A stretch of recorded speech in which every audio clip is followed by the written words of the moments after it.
Siguro, yung bobo ng galing, maintindihan na ang forfeit ng ibig sabihin ay immediate agad, agad,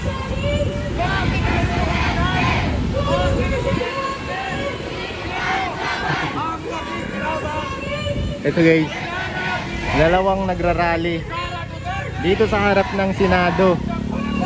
Ayan, sila yung mga anti-Duterte. Sila yung gustong ma-impeach si Vice President Sara Duterte. Ayan o, kanaguti ng mga Duterte. So sila yung mga anti-Duterte. Tapos binilang ko guys is hindi umabot sa 20. Tapos dito naman sa kabila guys, sila naman yung pinaglalaban nila, yung PhilHealth. Ayan, yung PhilHealth naman, yung universal health care. Kasi sabi dito, depend universal health care. Sila yung pinaglalaban nila, yung PhilHealth. Ayan, dahil nga zero budget. Ayan o, kasi nandito yung mga doktor, mga nurse. May nakita pa nga ako, parang galing pang Sientlok yung damit niya Ayan, mga doktor guys o. Ayan, dito naman sa kanila guys. Ayan, ito naman yung impeachment. Ayan sila. Ayan, ito yung impeachment. Ayan o.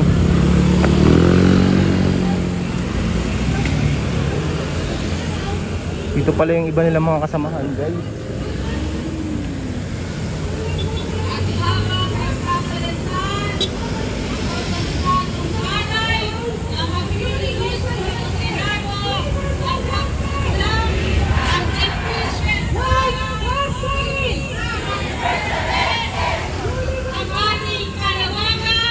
Meron pala talaga silang stage. Ayun.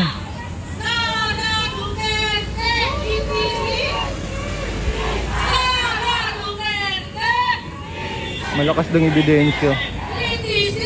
Malakas ang ebidensya, litisin na si Sara.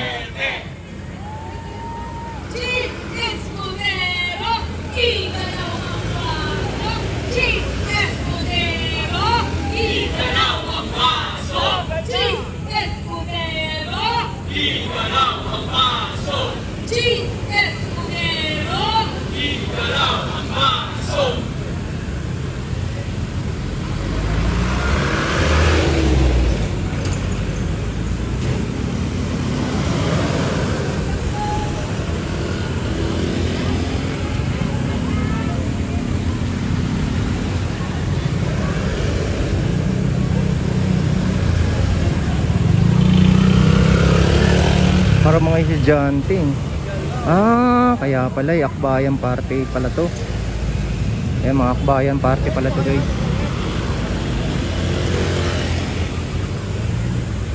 Sila yung gusto ma-impeach or ituloy na yung impeachment ni Vice President Sara Duterte. Ay, medyo marami din konti. Ayun, meron nga mga pare. Ito na nga siguro yun, galing simbahan.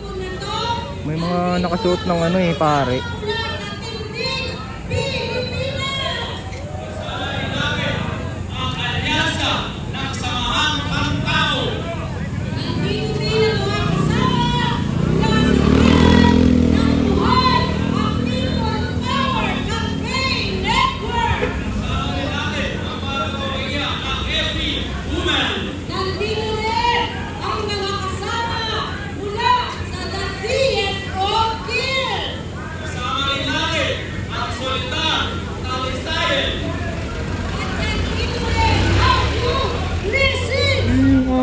Tagal na yan Natandaan ko pala yung itong atom na to. Ito yung mga mga dilawan. Ang tagal na ng grupo na to guys. Grabe hanggang ngayon buhay pa sila atom.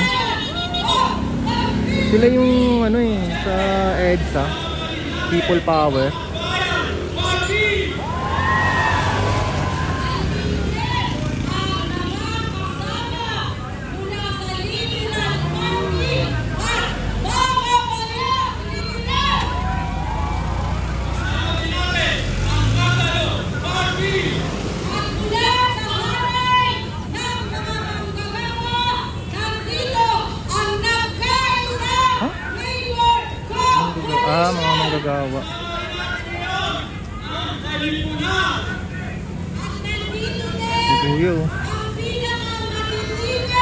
endorsement daw.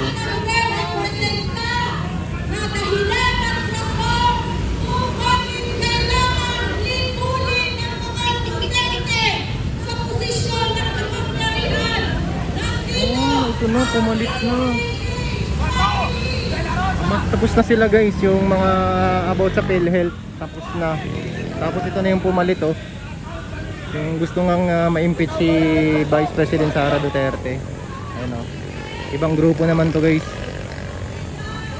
Hindi dapat balistis ang impeachment. Sabay-sabay pala sila nag-rally. Ito ay balistis sa karapatan ng taong bayan.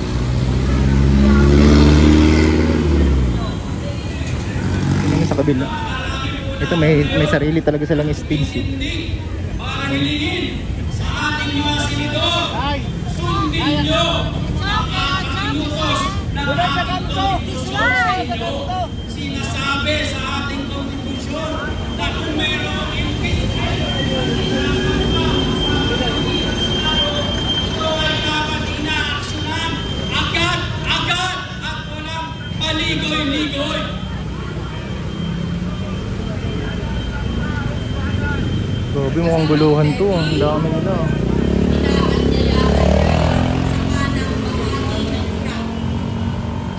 May anti-Duterte, may anti-ding ano, anti-Marcos.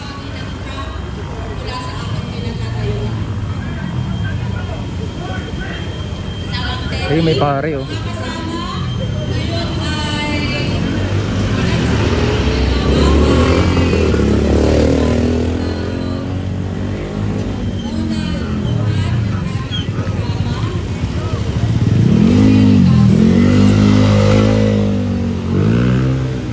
Bayan oh. Meron din pala ditong ano, Tindig Pilipinas. Tindig Pilipinas. Kasamang Rosemary Aquino na up-up, tinatawagan dito sa Grabe, may mga matanda dito eh. Halos hindi na makalakad eh no, tumatama pa rin eh no.